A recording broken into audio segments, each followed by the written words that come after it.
Chapter 2 The Water Knight. A salty breeze blew into the treehouse. Seagulls screeched overhead. Jack and Annie looked out the treehouse window. They were high in the branches of a gnarled old tree. The tree was on a sea cliff beneath snow-capped mountains. The mountains overlooked a rocky coast. There was no sign of human life anywhere. "It looks wild and lonely here," said Annie. "Really lonely," said Jack.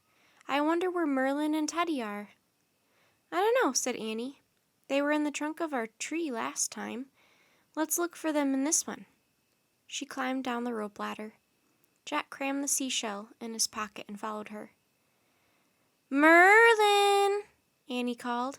"Teddy?" Jack and Annie circled the gnarled tree trunk, but there was no sign of an entrance into the magical chamber of Merlin the magician. They circled the tree again. Jack tapped the bark in several places. "I have a feeling no one lives inside this tree," said Annie. "I think you're right," said Jack. "Maybe they're down by the water," said Annie.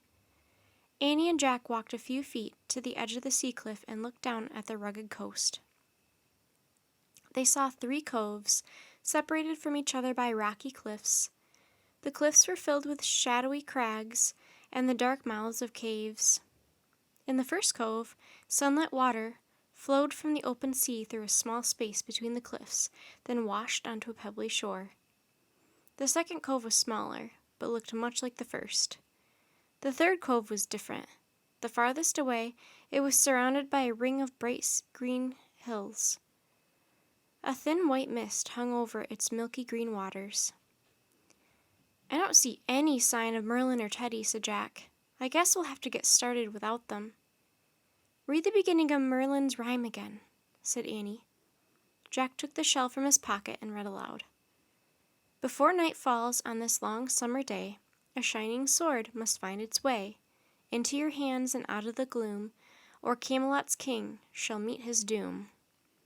Jack looked up at the sky. The sky was almost directly overhead. "It must be around noon now," he said. "We don't have much time," said Annie. "What do we do first?" Jack looked back at the rhyme and read aloud. "To begin your quest for this sword of light, call for the help of the Water Knight." "Oh, easy," said Annie. "It is?" said Jack. "Sure," said Annie. "If he's a water knight, he's probably down by the water."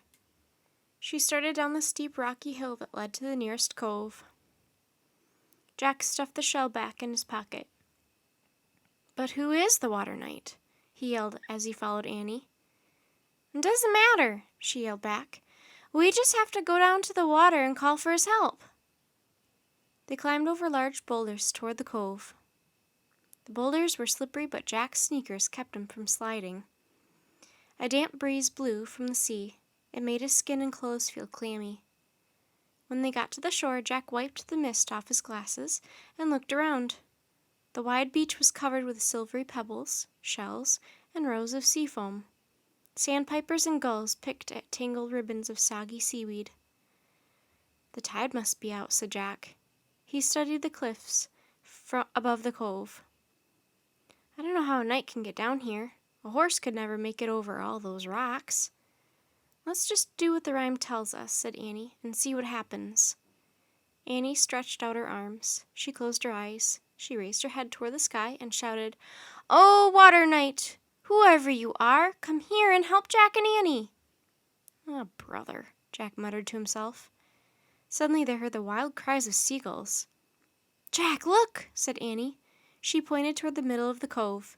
Seabirds were screeching and flapping above a giant swirl of spray of foam. The swirl was spinning just above the surface of the water, headed toward the beach. "Wow," said Annie. She took off running across the sand.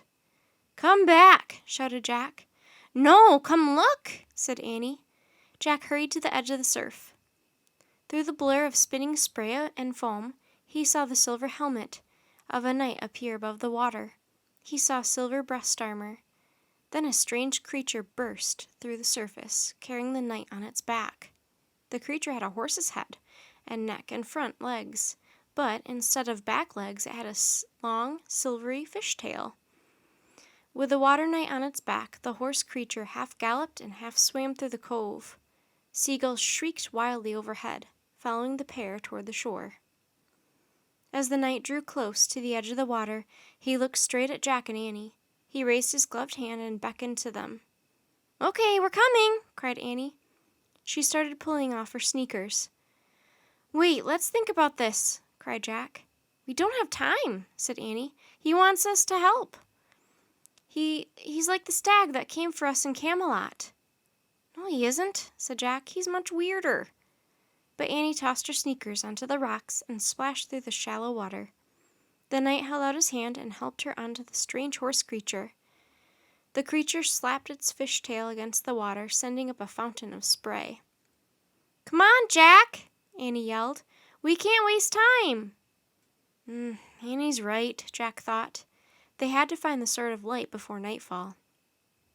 He pulled off his sneakers and tossed them up onto the rocks near Annie's. Then he stepped into the cold water and waded out to the knight. Annie helped pull Jack up onto the horse creature. He sat on its scaly tail and clung to Annie while she held on tightly to the water knight's tunic. The silvery fish's tail slapped the water. A shower of spray rained down on Jack. He closed his eyes. "Onward," he said faintly. The water knight turned away from the shore. With more slaps of its tail, the horse creature began galloping and swimming across the cove. The seagulls shrieked wildly as they swooped after them. Bumping up and down, Jack clung desperately to Annie. He kept his eyes squeezed shut and tried hard not to fall off. As they sped across the cove, the water knight guided his steed steadily over each ripple and wave. The bumpy ride soon turned into a smooth one. "This is great!" cried Annie. Jack opened his eyes. With the wind and spray whipping his face and hair, he began to feel more excited than scared. "I'll bet he's taking us to the Sword of Light," cried Annie. "We'll be done with our mission in no time." That would be too easy, thought Jack. But as they sped over the waves, he grew hopeful. Maybe she's right. Maybe it will be easy, he thought. Not all our missions have to be hard. But what about the rest of the stuff in the rhyme? What about... Before Jack could finish his thought, the strange horse creature stopped and reared up.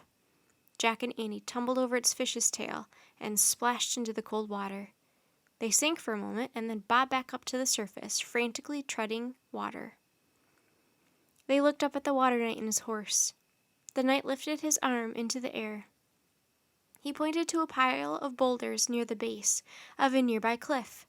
Then he spread the fingers of his gloved hand in a gesture of farewell. "Bye, thanks!" shouted Annie. The horse creature slapped its fish's tail and took off in a fountain of spray and foam. With the gulls circling above them, the mysterious pair whirled toward the passage between the cliffs that led out to the sea. In a moment, they vanished into the open water beyond.